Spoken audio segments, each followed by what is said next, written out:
Hello everyone, this is Julio.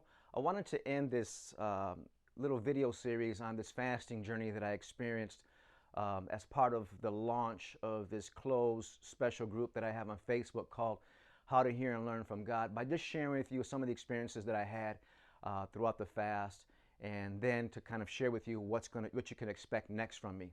So to begin with, remember in one of the previous, I believe it was video number 1, I was sharing with you an app that I personally use called Life.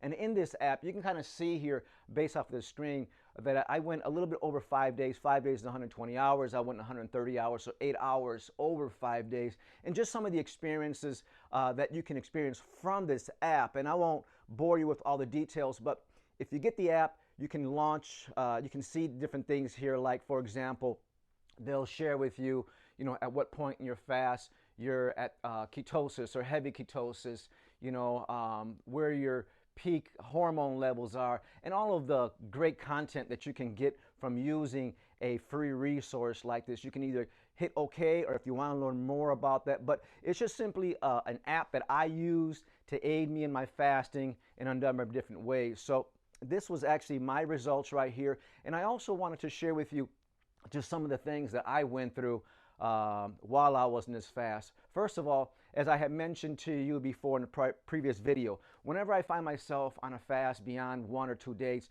normally it's about 2.5 days that I kind of, or between 2 and 5 days, I should say, that I normally drop in. By drop in, it means that I'm now into a mindset where, yeah, I'm going to experience some of the hunger and the fatigue and, some of the other physical things that kind of go with going on a fast. But for me on this particular fast, it was roughly 2.5 days is when I kind of got into what I call my zone. And now I'm more conscious of things physically and spiritually. And how I can tell is that my outer eyes, my natural eyes of ears and of sight of eyes is, I'm just more aware. I'm more aware of my surroundings. I'm more aware of things that go on, in life. And then also inwardly, the same thing happens to me. I become more what I refer to as God conscious. So all of these things happen to me during this fast, during that time. And typically when I go on longer fasts, the experience gets elevated. The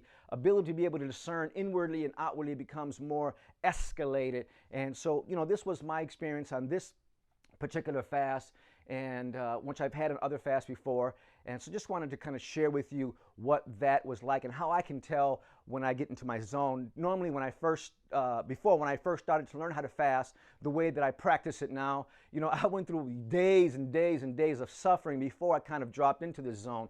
Well, now, as I shared with you in a prior video, it's a mind thing. We can actually get to the place where when we fast, we can actually set our minds to not allow ourselves to defeat ourselves by struggling as much as we do, and instead getting all of the physical and all the spiritual benefits that we can if we would just practice it on a consistent basis. Now, I did, as I mentioned before, I had some issues with fatigue and the struggles. I had also one of the benefits that I had was I just had, on this particular fast, a greater sense of gratitude and how blessed I am at this stage of my life. So I was experiencing quite a bit of that. I also physically lost 10 pounds. I had a lot of mucus discharge from different parts of my body. I'm not going to get graphic on you or anything like that. But this is also one of the beautiful things about fasting that I personally am using from a medicinal aspect to give my body a break from normal dietary eating. Even when I eat healthy, there's a lot of times when, even by eating healthy, because even I'm pretty much a vegan, even a lot of the vegan foods can be highly processed, and I try to stay away from them, but I do indulge once in a while in processed vegan foods. But I try to eat as much of a raw food diet as I possibly can, and one day I'll share with you details on that if you're interested in that. But I wanted to also kind of share an experience that it wasn't new to me, but once again, it was more escalated. And in this fast, I had more consciousness of my breathing. And this right here, as I mentioned a few moments ago, I refer to it as a new experience because of the escalated awareness that I had. I've had it before, but this time it was just on another level. So it was a new experience for me in terms of the level that I experienced with before, I should say. But nonetheless, this is just something that to me was just a blessing, because our natural breathing has a deep connection to our spiritual breathing. And by a spiritual breathing, I'm talking about what God inspires you. And once again, I'm going to share more with that in the future as we go along and I teach you about what these key of knowledge forms of teaching are. So stay tuned for that in a future experience. One of the dynamics that I experience when I fast is that, when you see what God sees, you see a greater side of the corruption that may be within you and around you. Fasting has done that for me. It's like removing the veil. It's like taking the scales off your eyes, as the Bible describes. Fasting for me does that. It was actually the discipline of fasting that I began to practice back in 2013, as I was sharing with you in a prior video, which was one of the most transformative years of my life. That's when I got a hold of what iniquity was, and that was actually what birthed the writing of my first book, The Mystery of Iniquity Revealed. But it's through fasting that you begin to see, as I said, what God sees, and you begin to see corruption in every facet of life, whether it be in our food system, whether it be in the church, whether it be on your job, whether it be within your body, whether it be within your family. I'm talking about every facet of your life. There seems to be a heightened consciousness or an awareness of the corruption that is found within them. That's why fasting to me is one of the quickest ways. If you really want to streamline your process of hearing God and rooting out things that are contaminating your life, and inwardly and outwardly, fasting once again is definitely a must. So I'm going to be sharing some different things more regarding to my fasting experience and what all that does. Different than what I'm sharing with you now, because every experience for me has been different. So be looking for those in the future. I'm going to be sharing with you. I'm not going to do it like I do now. And if you want, to fast with me, and this wasn't really about a fasting like I do or anything like that. I just wanted to use this experience as a launching pad when I launched this new group. So thank you for sharing this journey with me and allowing me to share some insights with you. But let me not also stop there. And I wanted to kind of share with you the fact that it was during this fast that I got some serious productive times in my still-minded meditation. I got direction from God as to how to go about and doing the next stages of what I'm going to be sharing with you. So one of the dynamics that I also end my fast with is that I actually, normally I don't do this all the time, but when I'm actually coming off of a long fast, what I'll do is I will end my fast with rewarding myself with a good and healthy meal.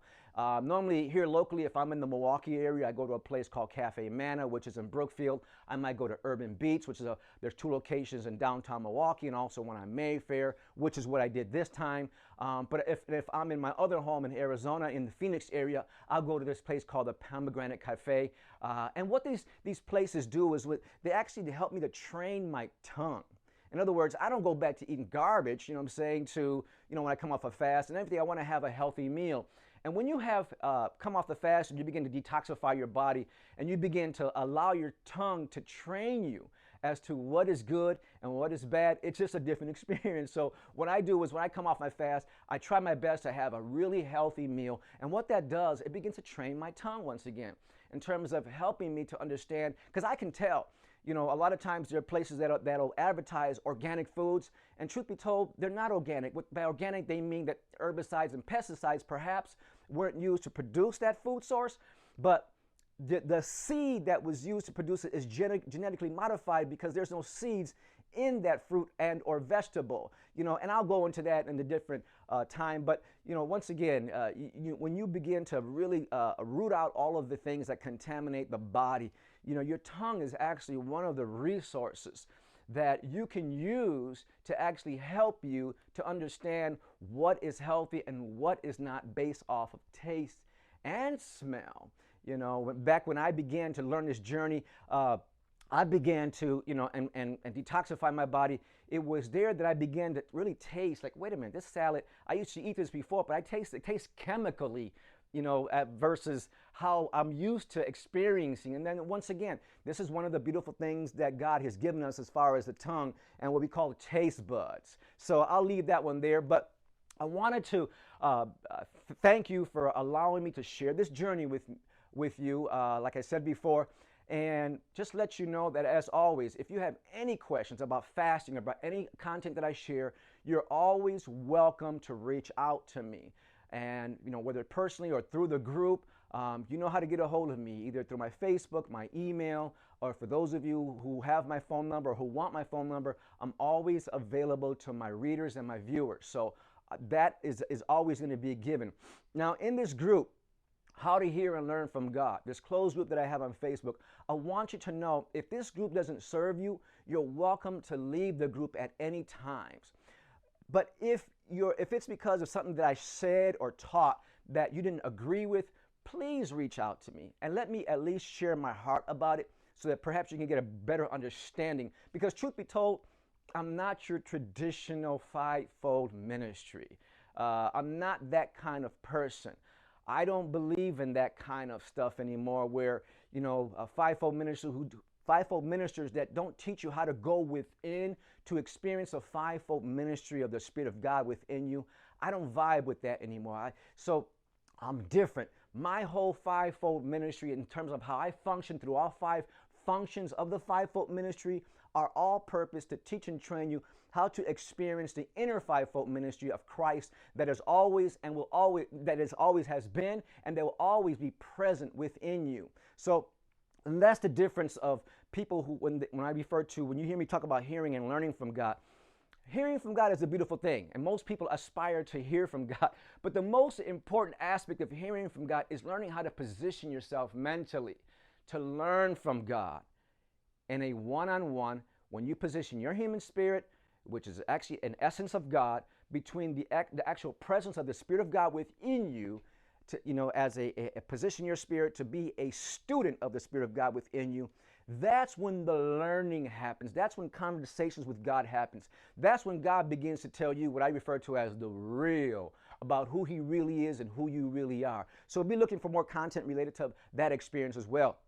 So I'm going to be sharing with you a lot of different content in regards to how to have conversations with God and all that stuff. And I'm going to be doing it just the way that Jesus taught.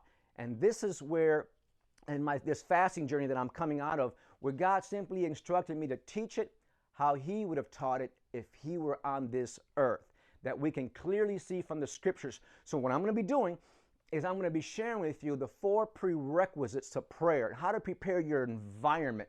This is a huge piece of really getting this to where, you actually are, in the process of learning from God. I'm going to be sharing with you the importance that should not be overlooked about how to prepare your environment outwardly and inwardly. I'm going to also share with you in a future video the 2 mental techniques to help you still your mind in order to not just hear the voice of God, but more importantly, how to learn from God. And I'm going to do all of these things to what I refer to and what the Bible refers to and what Jesus referred to as key of knowledge type of teachings. So I'm going to show you, I'm going to begin, when I get into the deeper parts of the teaching on prayer, I'm going to teach you the Our Father prayer that Jesus taught His disciples in a key of knowledge perspective. And the reason why I'm going to show you this is because Jesus, when He was teaching on prayer, He never would have taught something that He Himself wasn't doing Himself. One of the dynamics that people miss when it comes to this whole thing on Jesus' teaching on prayer is this, is that it was the disciples that asked Jesus to teach them to pray, as John, referring to John the Baptist, as to how he taught his disciples to pray. This is huge. Remember, I was telling you before about there were schools that taught people how to do this, but unfortunately we're not taught about this, and these are the type of schools, i.e. churches, that we should be experiencing today. So I'm going to be, once again, delving into that a lot more deeper so you can get a better understanding of that. I'm also going to be sharing with you the difference between hearing and learning from God in a more impactful way. And I'm also going to be sharing with you how to discern the voice of God. Now, biblically, we have 4 different, what the Bible refers to as voices. And I'm going to be, once again, delving into that a little bit more in depth later on. So I'm going to be sharing with you what this whole voice of reasoning is, and the voice of your flesh, and the voice of the devil even, and the voice of God. This whole thing about the voice of the devil, and I have this all, once again, in my books. I want to be sharing with you this whole thing about what Paul said It's another law. Remember, Paul said that when he wanted to do good, that he found another law, that evil was present with him. This is huge in understanding how to hear from God. So I'm going to be sharing with you some deeper insight into all that, and also the different types of consciousness that the Bible says that as a result of these four voices of what you can experience. The goal is that we want to elevate our ability to understand and discern the voice of our reasoning, as the Bible describes it, in order to connect it with the voice of God. And as a result, the consciousness that we want to experience is a good conscience or a godly conscience. So in future videos, I'm going to be sharing all of that with you, and with the hopes of once again sharing with you what God has shown me, and what, in my opinion, at least in my experience, is a better way to teach people how to pray. And remember, prayer should never be only focused on a perspective or application of what you say to God. Prayer eventually has to get to the place where you're actually hearing and learning from God. And then what you say to God is based off of what you just heard and learned from God. This was Jesus' style of prayer that I hope to share with you in the very near future. So once again, thank you for sharing this journey with me. I hope that this little fasting, these few little videos blessed you, and I look forward to sharing with you greater insights into this whole process about how to hear and learn from God through the process of practicing still-minded meditation. As always, God bless and peace. Stay blessed.